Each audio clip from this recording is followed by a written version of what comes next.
Okay, let's add some concluding thoughts to this chapter on science and change under the section of the book called what am I doing here? Called Changing the World. So we looked at state of the world, approaching the world, and now we are in Changing the World, the first chapter of this section.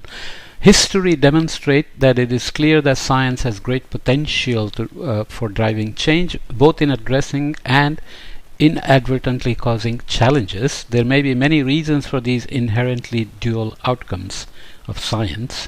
One of the more fundamental ones concerns the reductionist approach of what Huygens refers to as Newtonian science, which underpinned all scientific thinking for centuries and still does to a large extent. This approach has been incredibly successful in our inquisitive excavation deeper and deeper into a wide range of scientific endeavors, but it has also resulted in a naive confidence in our ability to control our world. A world whose complexity and dynamic character are invisible through such reductionist lenses. Another somewhat related reason for the more negative outcomes is the all too common habit among scientists to make prescriptive suggestions based solely on descriptive studies without taking proper care. So data based on limited contexts used to build theories, tested and then suggested as valid ways to change the world. The great Scottish Enlightenment philosopher David Hume must be rotating at high speed in his grave, especially as there is a way to tackle this divide of, reductionist approach versus reliability in the real world. There are obviously no silver bullets against failed policies and ineffective practices, but if applying a more holistic approach to our sustainability challenges while complementing traditional science with the perspectives of design science, I trust we can get further. We need traditional science to explain and understand key phenomena concerning risk, resilience and sustainability in complex and dynamic human environment systems, and to use that knowledge to inform the argumentation of the design criteria of artifacts that we need to develop to address our challenges. The two processes of traditional science and design science are fundamentally different but connected and equally important in the end. While both are liable to various errors, the quality of design science is not only assessed in terms of reliability and validity, but also in terms of workability. Change entails addressing challenges entails designing artifacts, and designing artifacts entails explaining and understanding phenomena. Without silver bullets, I think we have to put our trust in the ability of the sustainability science to bring together scholarship and practice, global and local perspectives from north and south, and disciplines across. However, for sustainability science to reach its full potential requires a transformation of the academic structures that currently restricts transdisciplinary research and problem-solving oriented scientific endeavors. There are positive signs in terms of transdisciplinary journals and funding opportunities emerging, but these are still generally limited and unfortunately not always viable options anyway, since the individuals and boards reviewing manuscripts and proposals are still disciplinary in their attitudes and composition.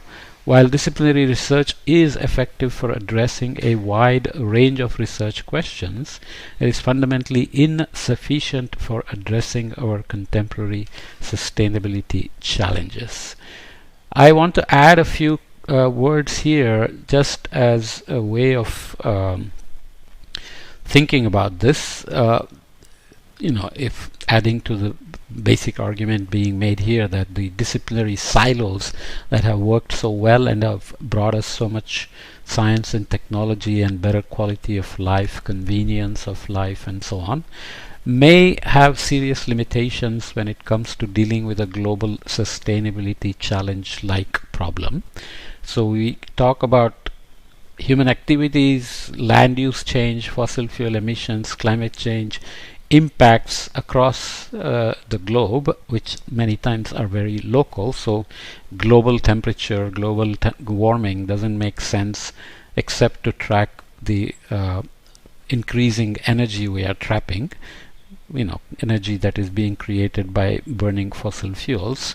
But what matters is local temperatures and how the local temperatures are affecting your rainfall, maybe sea level at your coast, and crop damages, health, and other things. So you need local information, but you can keep on getting into details about each impact on birds and animals and butterflies and health and crops, and find solutions through mitigation, carbon capture and sequestration, renewables, and adaptation. But adaptation immediately becomes limited without having this very reliable local risk information. So their reliability, validity, and workability of solutions and science becomes really, really critical, because if you do adapt to something based on the risk that is there at present, you expect that that risk will remain similar or in the range that you are adapted to for some time, because the upfront cost of adapting can be very high and you have to find ways and means of getting it done. But you want to be able to avoid maladaptation. Okay, what does it mean? You adapt to something and then you find out very quickly that's actually not working. So the workability in this case has failed. So there is purpose, there is function, and there is form of the solution. So it's not a technological artifact, but a very theoretical and human artifact of deciding how to build buildings, how to move away from the coast, how to avoid certain crops because they won't grow in the current climate, and so on. But they turn out to be not workable. So workability is very critical, right? So all these things now cannot be done with reductionist approaches and with disciplinary approaches. You need to build teams that work across disciplines. They are problem based, and the best way to train such a workforce is then to implement sustainability on campus itself, so that students learn how to build teams, interpersonal relationships, working together, collecting data, defining knowledge and acquiring it mostly on their own with the instructor's help, and finding the finance, skills gap, cognitive and synthesis abilities, and so on and so forth. So I have a whole series of lectures. Of course, this is part of the sustainability course here, but I have a set of lectures on net zero on campuses and sustainability on campuses, where we discuss many of these issues and the importance of working in teams, not only after they have graduated and gone into the real world and then they have to be trained on the job, but if you do it on campus, with campus as a living lab, so problem-based, project-based learning as a part of the overall academic curriculum. There are caveats against this approach as well. Some people say problem-based and project-based learning doesn't necessarily lead to reliable, validated science and workability, and it may come at the cost of academic learning, which is very critical as well. So we have to redesign curricula to make sure that we don't miss out on the academic learning that are very critical for basic skills and cognitive abilities, but also learn real-world implementation of sustainability by doing sustainability on the campuses. Very good examples exist from across the world, especially you see Santa Cruz using campus as a living lab to do this. The Sao Paulo, Florence, there are campuses in India starting a similar thing, and so on and so forth. So keeping all that in mind, science hasn't necessarily been always able to lead to policies that lead to big change, but many of the regulations on air quality, water quality, etc., and transportation safety, infrastructure standards, building codes, etc., all come out of science, directly or indirectly through policies and regulations.